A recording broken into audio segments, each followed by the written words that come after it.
dia! Você está achando que tem problemas na sua TV? Calma, não é nada disso. E nem a sua visão. É desse jeito que muita gente enxerga após os 40 anos. E este é o assunto do Viva Mais de hoje.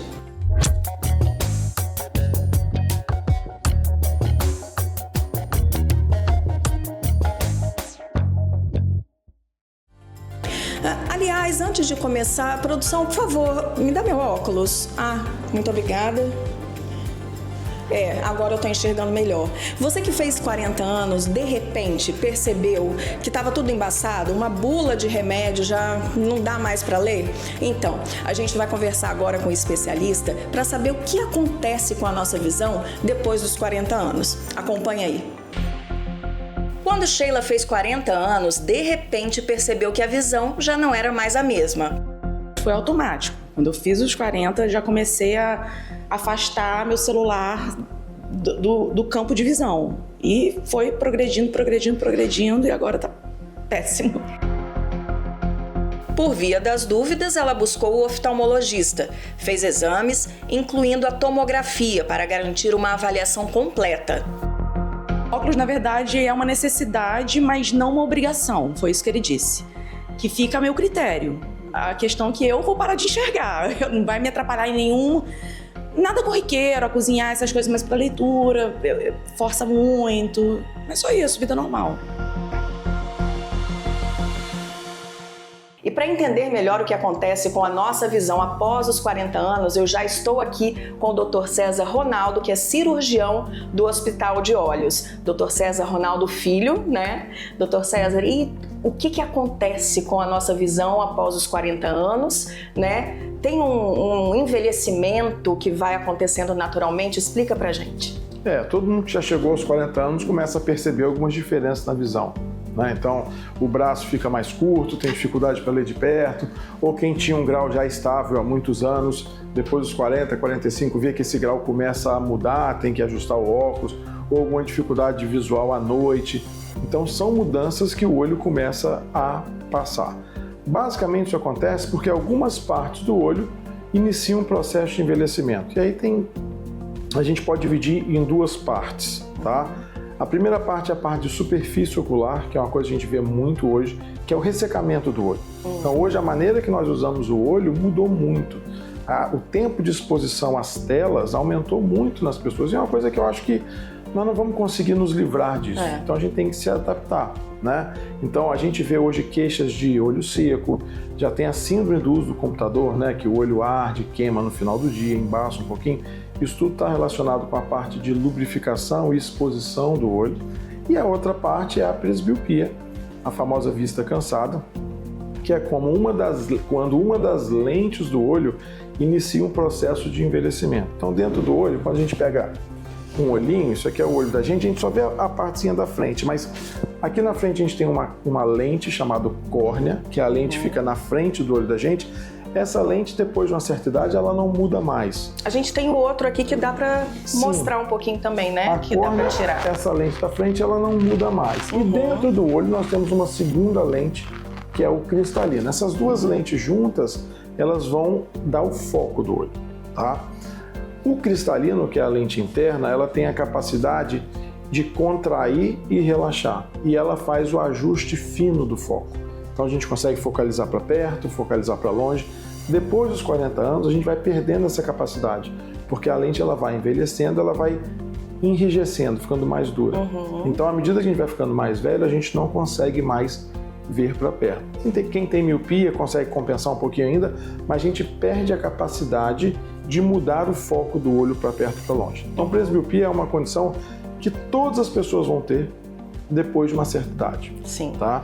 Isso vai trazer algumas dificuldades, mas é um tratamento, para quem não liga de usar óculos, é um tratamento que você consegue corrigir facilmente com óculos. O que a gente tem percebido hoje é que as pessoas não querem usar mais óculos. Pois é, existe um tratamento hoje, porque antigamente a gente ouvia falar que para perto era difícil uma lente de contato ou cirurgia, tudo era mais para miopia, né, para quem tem problema de enxergar de longe, o astigmatismo, mas hoje já temos, né, tecnologia, já temos técnicas para hoje tratamento. Nós já temos várias técnicas que a gente pode usar para a presbiopia, combinado também com a miopia, com a hipermetropia, com o astigmatismo.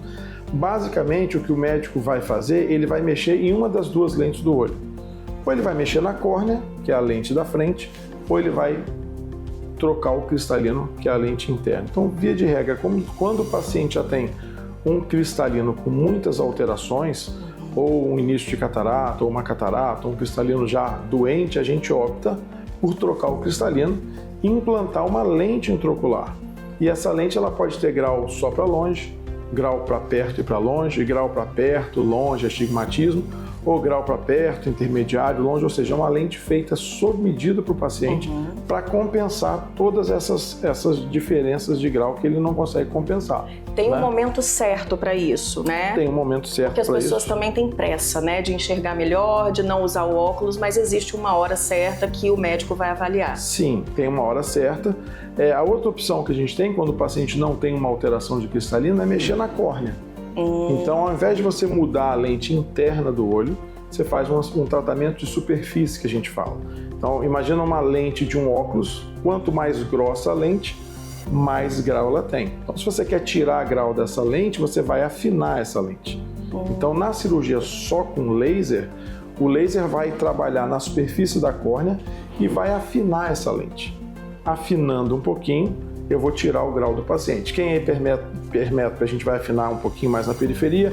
Quem é míope, a gente afina mais no centro. Quem tem astigmatismo, você vai afinar um pouquinho mais de uma parte que da outra, mas é isso que a gente vai fazer. E tem uma fase correta também para fazer ou já é possível fazer um pouquinho antes? Sim, você já pode operar um pouquinho antes. Agora, vamos supor, um paciente que já tem um cristalino alterado. Não tem muito sentido você corrigir a córnea, porque você vai corrigir a lente de fora, que é uma lente que praticamente não muda à medida que a gente vai envelhecendo, enquanto a lente de dentro, ela está crescendo e ela está mudando. Então, quando o paciente já tem um cristalino alterado, a gente vai optar por trocar o cristalino por uma outra lente. Né? Eu brinco que isso tem muito mais de engenharia do que medicina. Então, tem uma série de medidas que você tem que fazer no olho, a espessura corneana, porque se o paciente também tiver uma córnea muito fina, a gente imagina como um telhado. Se você tira a viga de um telhado, esse telhado cai, ou ele vai ficar instável. Então, se o paciente já tem uma córnea muito fina, ele não é um bom candidato para a cirurgia de superfície, porque eu vou afinar mais ainda, eu posso criar uma instabilidade e criar um problema lá na frente. Então, assim, as cirurgias oftalmológicas hoje, elas são extremamente seguras, desde que se respeitem alguns limites de indicação, né? Isso aí. Tá? Agora, doutor César, prevenção. Não existe muito uma prevenção, porque todos nós vamos ter esse envelhecimento da visão, né? Mas existem alguns pontos aí que a gente pode melhorar ou até atrasar um pouco esse envelhecimento, como, por exemplo, o uso das telas, do computador pode ser melhorado. Tem alguma dica que o senhor falou lá no início, a gente usa muito, mas tem alguma dica aí após o uso, durante o dia ou intervalos? Como que a gente pode cuidar em relação a isso? Essa é uma pergunta muito boa e muito importante também, porque a gente vê as pessoas muito preocupadas com isso aí. Sim, a gente tem como tentar atrasar um pouquinho isso. E o olho, ele é muito sensível aos raios de luz. E os raios de luz, tem os raios visíveis, mas tem os raios invisíveis. Ultravioleta, infravermelho. As pessoas que são expostas longamente aos raios, principalmente os ultravioletas, elas vão ter um envelhecimento precoce dessas estruturas do olho. Então, assim, longo tempo de exposição ao sol, sem óculos de proteção, essas pessoas vão ter uma tendência a ter uma presbiopia um pouco mais cedo e até uma catarata um pouco mais cedo também. Então, eu falo para os meus pacientes o seguinte: da mesma maneira que você usa um filtro solar na pele para proteger a pele dos raios ultravioleta, a gente deve usar um óculos escuro. Sim. O óculos escuro está para o olho como o filtro solar está para a pele. Então, um país tropical como o nosso, com alta incidência de ultravioleta, é fundamental que toda vez que a gente sai ao sol, a gente tenha uma proteção para o olho, para evitar justamente esse envelhecimento. Outra prevenção seria o uso de lubrificantes oculares, né? Essa questão do tempo de exposição à tela, para a gente também tomar cuidado com isso. Mas a questão do olho seco, ele não vai causar uma sequela irreversível como o envelhecimento por conta do ultravioleta. O ultravioleta, hoje, se eu tivesse que dar um conselho assim para o paciente jovem, use sempre óculos escuro e consulte sempre seu oftalmologista. As outras prevenções são as que a gente já sabe, que é o glaucoma, né, as alterações de retina, mas isso numa consulta anual com o oftalmologista, uma consulta simples, tá? Não estou nem falando exames sofisticados, é uma consulta onde você vai medir o grau do olho, medir a qualidade da visão, medir a pressão do olho e fazer um exame de fundo de olho. Com essa consulta você já consegue ver uma gama enorme de doenças que tendem a aparecer após os 40 anos. Então, assim, uma consulta básica de oftalmologia e usar um óculos escuro já vai trazer vai prevenir muito problema. Então, como qualquer outra parte do nosso organismo, a gente tem que fazer as consultas, né, periódicas, cuidar em relação aos olhos. E agora a gente vai mostrar sobre os outros problemas após os 40 anos, que vêm do envelhecimento da visão, mas que não são esses, né, como a presbiopia. Então, acompanha aí. Nosso olhar para os avanços tecnológicos na área da oftalmologia mostra como a ciência está mudando vidas. A cirurgia de catarata é uma das mais realizadas no mundo, agora mais segura e eficiente do que nunca. A doença, que é a causa mais comum de cegueira em pessoas com mais de 40 anos, pode chegar com o envelhecimento natural do olho, mas também pode ser desencadeada por traumas oculares, uso de alguns medicamentos ou doenças como diabetes. O procedimento que acompanhamos consiste em destruir a catarata, aspirar os resíduos e implantar uma lente no olho, o que refaz a visão. Essa lente substitui a nossa lente natural, o cristalino. É semelhante à que mostramos na entrevista com o Dr. César Ronaldo, extremamente pequena, permitindo uma colocação rápida e precisa. Incrivelmente, tudo isso é realizado com apenas um colírio anestésico, sem necessidade de anestesia geral ou local, garantindo maior conforto ao paciente. Aqui, 4 minutos de cirurgia e agora o médico já vai para o outro paciente que também vai ganhar uma visão nova.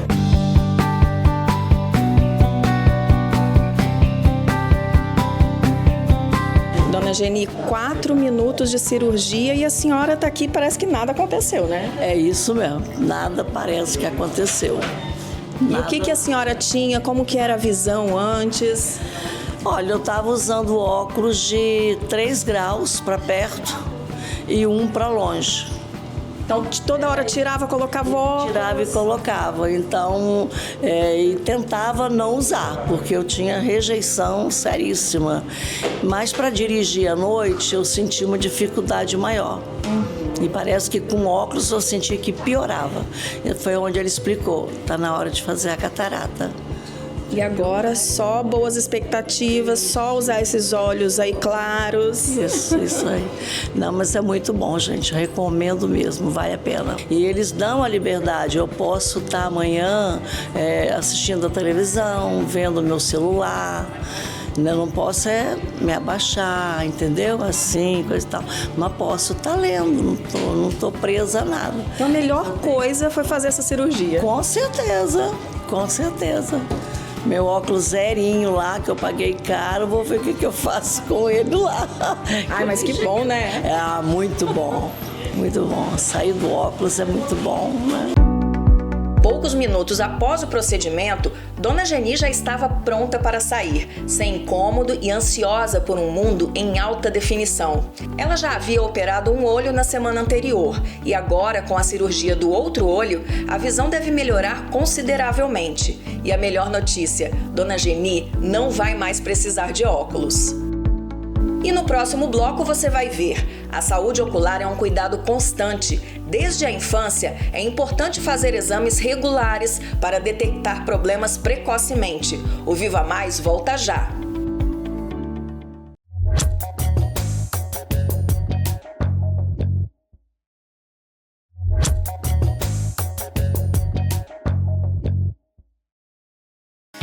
Kércia trabalha em uma ótica e desde sempre se preocupa com a saúde dos olhos. Vem a oftalmologista periodicamente. É muito importante, né? Os olhos até então é um órgão muito importante nas nossas vidas, né? Assim como os outros. Então acho que a gente deve cuidar com certeza. Assim como a gente cuida do coração, da pressão, dos pés, enfim. Os olhos também merecem esse autocuidado. E hoje você falou pro médico que você não tá enxergando muito bem de perto, o braço já encurta, né? Mas qual foi o resultado aí dessa consulta? Então, graças a Deus, não tenho grau para perto, né? O uso constante do telefone em si, o celular, né? Vem causando muito essa questão do cansaço visual. Mas até então o resultado tá tudo bem, não preciso, não tenho a temida presbiopia ainda, mas tá tudo bem. Hoje mais foi uma consulta de rotina, né? Devido a uma alergia que eu tenho nos olhos. E graças a Deus está sendo bem tratada também. Então quer dizer, você vai sempre cuidando, né? Sim. Todo ano você vai ter que ir no oftalmologista justamente para cuidar disso. Acho importante a rotina em si, né? Eu trabalho em ótica e essa questão a gente passa até para os clientes, né? Os pacientes que chegam lá, alguns até com a receita um pouquinho atrasada. Eu acho importante a atualização.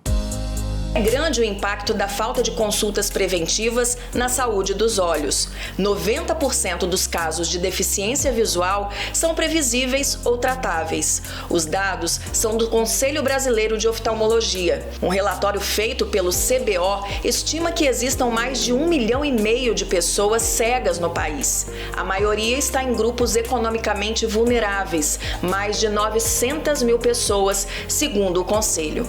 As principais causas de cegueira em adultos são a catarata, o glaucoma, a degeneração macular relacionada à idade e a retinopatia diabética, quando o excesso de glicose afeta os vasos sanguíneos da retina, o que pode ser revertido com mudanças no estilo de vida.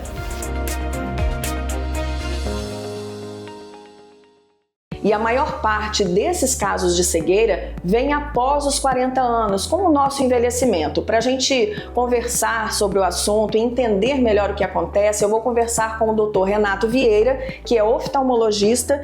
Esses números nos preocupam, né, Dr. Renato? Preocupam os especialistas, né? Preocupam bastante, Cristina. Bom dia. São dados realmente muito preocupantes, né?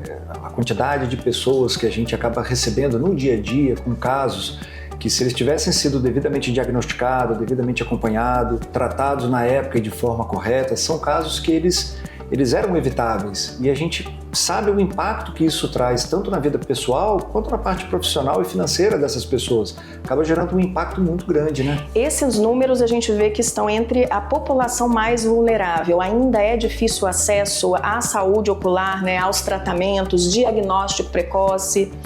Então, o Conselho Brasileiro de Oftalmologia fez um levantamento recente, onde ele estima que em torno de 1,5 milhão, próximo a 1.600.000 brasileiros são classificados como cegos.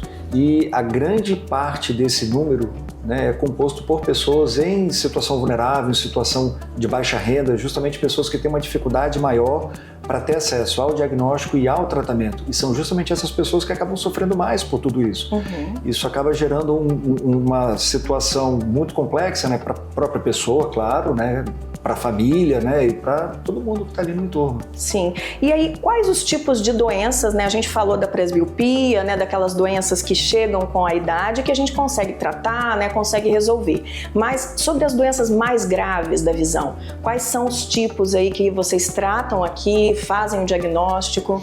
Olha, a partir dos 40 anos a gente começa a ter um desgaste de todo o sistema visual do olho, de todo o seu funcionamento. Então a gente tem as alterações mais comuns a partir dessa idade, catarata, o glaucoma, as alterações da retina, que aí envolvem a retinopatia diabética, a degeneração da mácula.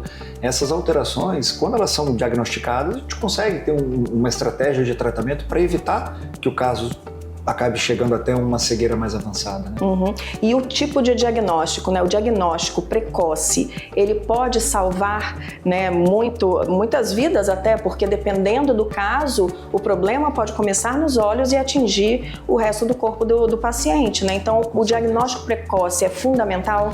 É fundamental. O ideal é que você não espere o início de um sinal, o início de um sintoma para você procurar isso. Para você não procurar essa ajuda ocular, né? Então o ideal é que você faça exames de rotina, pelo menos uma vez por ano, e durante esses exames, para que o médico faça toda a parte de medida de visão, medida de pressão, análise das estruturas internas do olho, e em cima disso tentar fazer um diagnóstico precoce antes dos sinais e sintomas. Dessa forma você consegue prevenir uma perda maior. É claro, quando o paciente já tem uma perda visual, já tem uma perda funcional, já está com algum sinal ou sintoma diferente, é fundamental que ele procure o quanto antes o especialista, né? Essas alterações, quanto mais rápido elas forem diagnosticadas, melhor o tratamento. Agora, o ideal é que você não espere o início dos sinais e dos sintomas. O ideal é que você tenha uma rotina de acompanhamento, não só da parte ocular, a parte cardiológica, a parte do endocrinologista. Essas alterações, geralmente, elas vêm muito em bloco. E existem muitas alterações que, na medicina, a gente classifica como alterações silenciosas. A hipertensão arterial, o diabetes, por exemplo. O nosso corpo, ele suporta uma quantidade de dano relativamente grande antes dele começar a dar sinais e sintomas. Então é por isso que às vezes a pessoa tem diabetes por 5, 10, 15 anos, a pessoa não sente nada. Quando a pessoa começa a apresentar sinais e sintomas, aí vem já uma enxurrada de problemas, vem alterações vasculares, que aí vem o tal do pé diabético, outras alterações renais e as alterações oculares.